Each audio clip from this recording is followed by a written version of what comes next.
Bonjour à toutes et à tous l'équipe, j'espère que vous allez bien. Aujourd'hui pour cette nouvelle vidéo, on se retrouve pour parler sport, cyclisme, Tour d'Italie, présentation de toutes les équipes, tous les coureurs. Sur la chaîne YouTube, vous pourrez retrouver également dans la playlist Giro 2023 toutes les autres vidéos présentations.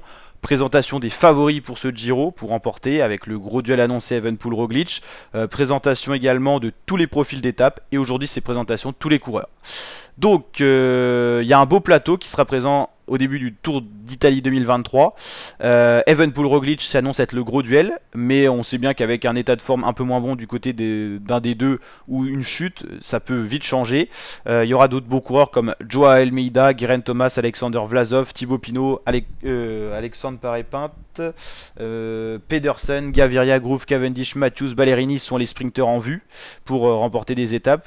Et donc voilà. Donc AG2R, on aura comme leader le français Aurélien Paré-Pinte, accompagné de Félix Gall, Larry Warbasse, l'américain, Valentin Paré-Pinte, son frère à Aurélien, qui commence à peser un peu plus dans le peloton professionnel, Nicolas Prudhomme, Michael Chérel le Normand, Paul Lapera et Andrea Vandrame l'italien.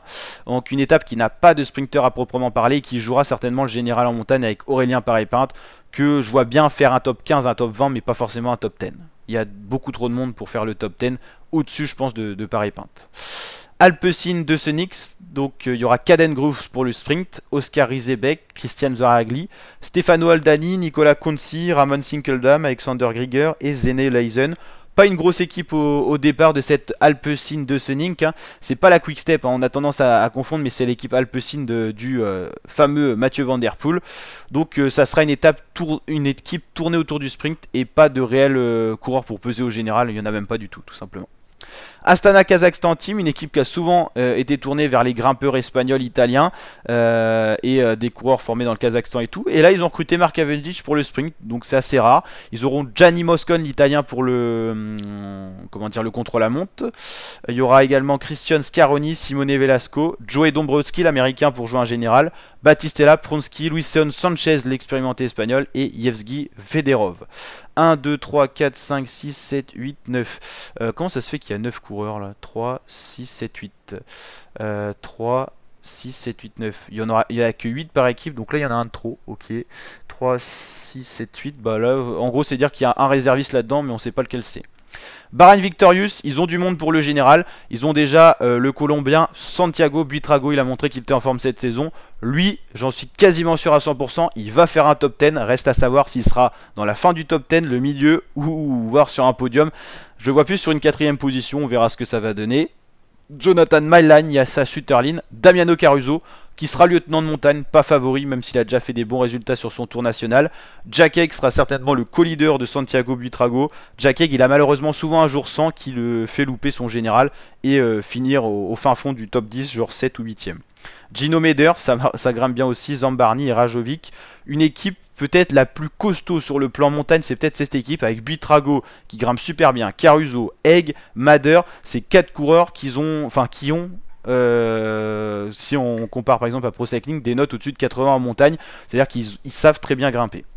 Borans Grohe, c'est une équipe très costaud en montagne aussi. Alexander Vlasov, Lennart Kamna, 2 coureurs capables d'être leaders sur un grand tour, accompagnés par Aleotti, Benedetti, Dens, Bob Jungels, Patrick Conrad et Anton Palzer. Donc là, ils nous ont bien mis 8 coureurs, donc c'est logique. Cofidis avec Simon Geschke, le coureur allemand expérimenté, Davide Tsimolai pour le sprint, Delettre, Victor Lafay, Jonathan Lastra, Hugo Toumir, Rémi Rocha et Vincent Bidard. J'ai remarqué qu'il y avait énormément de coureurs français sur ce Giro. On le voit bien quand on illustre les équipes, mais c'est assez impressionnant et ça c'est plutôt bon. On aura peut-être une victoire d'étape française, voire plusieurs, sur le Giro. IF Education Easy Post, il y a du monde pour la montagne. La paire Rigoberto Urán, Hugh Carty pour le classement général. Il y en a bien un des deux qui va faire top 10. Ben Healy, Magnus Cort Nielsen pour le sprint et pour être un coureur puncher qui passe partout. Jefferson Cepeda, l'équatorien, ça grimpe très bien. Stéphane Debod, Marois Kudus, Holdeking, une très grosse équipe pour l'instant avec les premières qu'on a vues en tant qu'équipe. C'est Bahreïn et IF qui pètent le plus. Groupama FDJ avec Thibaut Pinot en tant que leader. Stéphane Kung, le Suisse, pour aller au moins chercher un des contre-la-montre des 3. Les 2 premiers sont plus sur son profil d'étape, l'autre sera trop grimpant, mais il sera là. Vandenberg, Dienhart, Rudy Mollard, Bruno Amirail, Jake Stewart et Ruben Thompson. La Ineos Grenadier, il y a du monde. Le français Pavel Sivakov, le franco-russe. Tao Geoghegan qui a déjà gagné le Giro en 2020. Guerin Thomas qui a l'expérience des grands tours. Thymen Arensman, Filippo Ganna, ancien champion du monde du contre-la-montre qui pourra peser sur le contre-la-montre.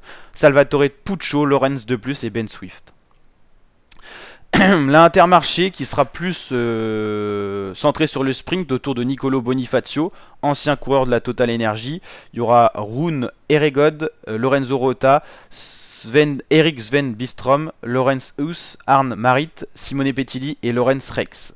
La Jumbo Visma autour de Primoz Roglic, une des deux grosses affiches, une des deux grosses têtes de ce Giro, accompagné par son lieutenant de montagne Wilco Kelderman qui a déjà fait des bons résultats au général, qui a déjà brillé sur les routes du Giro, Michel Eisman, Robert Gesink, Eduardo Affini, Tobias Foss, Quen Bouman et Jan Traknik. En montagne, il y aura quand même du monde, pas tant que ça pour accompagner Roglic, mais on pense à Quen Bouman, Tobias Foss, Robert Gesink et Wilco Kelderman qui sont quand même des bons grimpeurs, et Kelderman est censé être celui qui va accompagner le plus loin dans les étapes en montagne Primoz Roglic. Il est censé être capable de tenir dans un peloton de encore 5-10 coureurs. Kelderman il est censé être encore autour de Roglic pour lui prêter des bidons, en cas de crevaison d'être là pour lui dépanner un vélo, enfin voilà. Vous avez compris le concept. La Movistar Team avec enfin un coureur qui est capable de remporter des victoires pour la Movistar. Fernando Gaviria qui a brillé dernièrement en remportant des étapes, en permettant à Movistar d'aller chercher enfin des points UCI sur les victoires d'étapes. Il y aura Heiner Augusto Rubio, peut-être pour faire un top 10. Carlos Verona, Gonzalo Serrano, Max Canter, Joaquim Rojas, le vétéran espagnol, Will Barta et Alberto Torres. La Soudal Quick-Step, équipe autour de Remco Evenepoel, Jan Hirt le Tchèque pour accompagner Evenepoel en montagne, Fausto Masnada qui sera le lieutenant de montagne un petit peu à l'image de Kelderman pour Roglic, là ça sera Masnada pour Evenepoel, Cataneo ça grimpe bien et c'est capable de remporter un contre-la-montre, Ballerini pour le sprint, Louis Vervac ça grimpe bien, Van Wilder ça grimpe bien et Joseph Cerny ça gagne des contre-la-montre. Une équipe Soudal Quick-Step qui fait partie pour l'instant des trois plus grosses équipes, les trois plus belles équipes qu'on a vues, Soudal, Bahreïn, et il y en avait une autre, une troisième qui me revient pas pour le moment mais qui me reviendra peut-être après. La Arkea Samsic autour du breton Warren Barguil, Maxime Bouet, le pote de Warren pour l'accompagner, Alan Rioux, Michel Risse, David Decker, Clément Rousseau, Alexandre Evert et Thibaut Guarnalec, beaucoup de Français aussi, hein. Il y a vraiment beaucoup de Français sur ce Giro, on va checker ça après pour voir les statistiques un petit peu. Jayco Alula autour de Sobrero, Dombar, Zana, Michael Matthews pour le sprint, De Marquis, Polsbergel, Scottson et Burn. C'est rare que Jayco Alula propose pas un favori pour le général, et là il n'y en a pas, tout simplement. La DSM autour de Harm Van Hoek, Jonas Isvedeberg pour l'accompagner, Leknesund, Tusvelt, Markel, Alberto Dainese l'italien pour le sprint, Merhofer et Stork. Je suis sûr qu'Alberto Dainese ira chercher une étape sur ses 21 étapes au sprint. Trek Segafredo, Giulio Ciccone pour le général. C'est un peu, pour moi c'est un peu comme le petit frère de Nibali dans le sens où c'est la relève d'un coureur italien capable de gagner des grands tours Nibali. Et ben c'est un peu Ciccone. Les Italiens ils ont mis leur espoir autour de Giulio Ciccone, donc il a tout approuvé avec la Trek.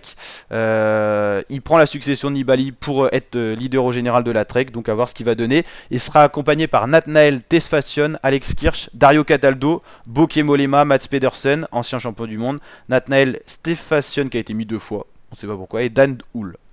La UAE autour de Jevine et Joao Almeida avec Covey, Formolo, Ackerman pour le sprint, Ulissi, Gibbons et McNulty, très belle équipe UAE. Eolo Cometa, c'est pas partie des équipes invitées, mais ils ont quand même un coureur capable de faire un top 15 sur un gros tour, Lorenzo Fortunato. Eric Fetter, Vincenzo Albanese, Francesco Gavazzi, Mirko Maestri, Diego Sevilla, Mattia Baïs, Davide Baïs, équipe quasiment 100% italienne. Israël Première Tech, Domenico Pozzovivo et Nizzolo pour le sprint. On comprend mieux quand même pourquoi elle est invitée cette équipe avec Simon Clark, Mario Frigo, Derek Guy, Mathieu Rizzetello, Stéphane Williams et Mats Wurschmidt. La Green Project Bardiani, ancienne équipe Bardiani, qui a changé de nom avec les sponsors, vous connaissez le bail. Filippo Fiorelli, Luca Covii, Filippo Magli, Martin Mercelici, Alex Tolio, Alexandro Tonelli et Samuele Zoccarato. La team Coratak, Charlie Quaterman, Alexandro Yashi, German Tivani, Nicolas Dalle Valle, Valerio Conti, anciennement chez UAE, capable de faire un top 10 au général lui, hein. Il s'est pas souvent testé sur les classements généraux, s'il pêche un peu ça sera contre la montre. Alexander Konichev, Stefano Gandin et Attilo Viviani. frère d'Elia Viviani. Donc voilà pour cette start list complète. Giro d'Italia, coureur français. Est-ce qu'on aura la stat? Parce que franchement, je trouve qu'il y en a beaucoup cette année. Ça, c'est les coureurs qui ont déjà gagné. Ok. Ah non, mais Giro d'Italia 2023, coureur français. Non, il n'en parle pas forcément. Hein. Bon, on vous le redira, le nombre de coureurs français voilà, qui sont au Giro. Si ça vous a plu, n'hésitez pas à liker, partager, vous abonner. Je vous dis à très bientôt pour de prochaines vidéos. Ciao l'équipe!